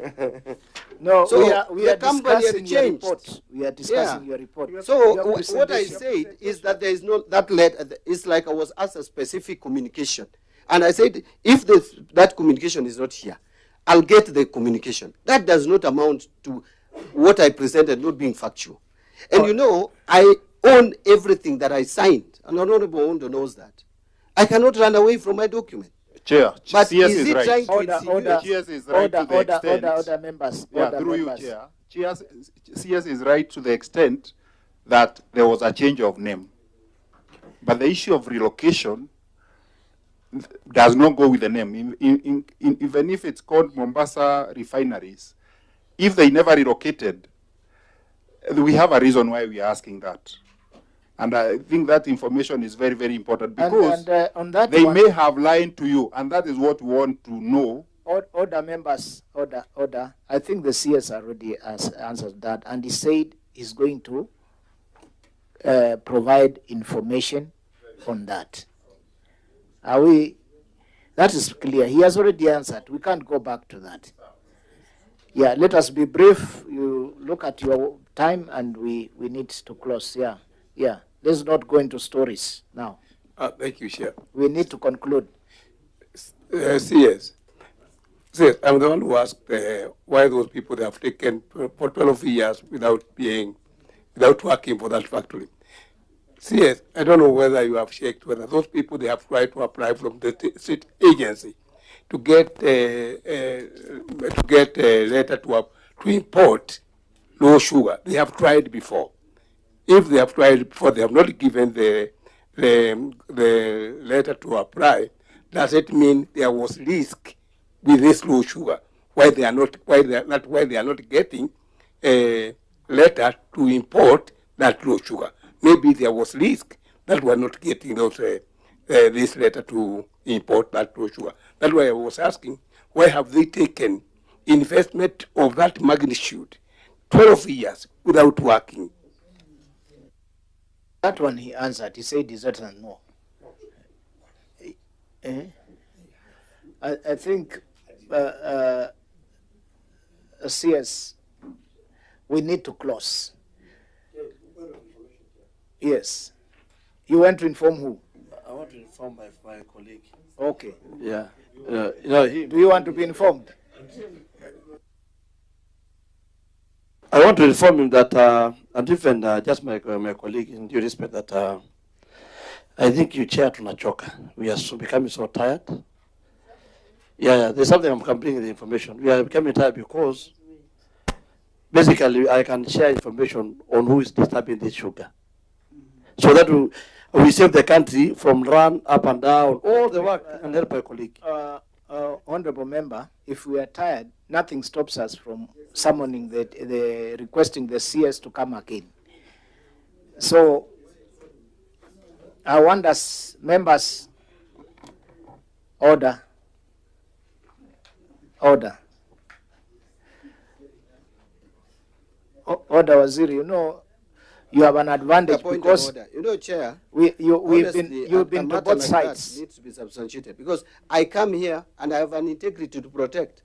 I cannot protect. That's why I'm protecting you. That is why I ruled out. So if you knew who has imported the sugar, there was no need of calling me. You would have just provided that information. CS, you are responding to matters which have not come to you. I already protected you, and I said, I ruled on that. You know, you have an advantage because you have been on both sides. We've not been on the other side. Yeah, so, CS, I think with that information where we've reached today, of course, you've seen there are still more concerns. We have questions which are, we have issues which are unresolved with KRA. They were before us. They have given us contradicting reports. They are supposed to have responded to our specific questions by yesterday. 7 days have expired. And we are just talking about KRA because they are under your ministry. Yeah, they are under your ministry. So there's quite a lot hanging. So far, we've done very well. We are happy. You've given us a lot of information, and several things have been learned. You have also engaged us properly. We feel if there is more information, because the public need to know and be educated on certain issues, and where they feel there is shortfall, we stand accountable on it. Otherwise, thank you. This is the first time you appeared before this committee. You are welcome any other time, either by our invitation or even on your side. You know, you can always, he can invite us for a retreat for whatever matter. We make laws for him. Yeah, we make business laws and so on. There's quite a lot. Yes. Yeah. So, Waziri, you can give your closing remarks. Chairman, I'm very grateful for appearing here and shedding light, and I appreciate the depth of interrogation on this matter. Just to mention that we do policies to guide our agencies, and KRA, if I was requested to come with them, I would have actually come with them, because the information I had was that they had appeared before this committee. But I would have come with KRA to address. Otherwise, I will find out why they have not responded to request for information from this committee, because they have a duty and a responsibility to do that. I want to just thank you once again, and maybe not really for record. It is true, Honorable Unda has been my friend. But since I left him in Bunge, I'm a Rebecca, so I don't know what to do. I may need to come back to Bunge to still shape him. But anyway, with that is Waziri, you know that is on Hansard. Huh? I hope Hansard has been stopped. Please not withdraw that from the Hansard, then you can talk that that one off the record. Was the loud touch. I withdraw it completely, Chairman, if it's captured by Hansard, and maybe to switch off the mic.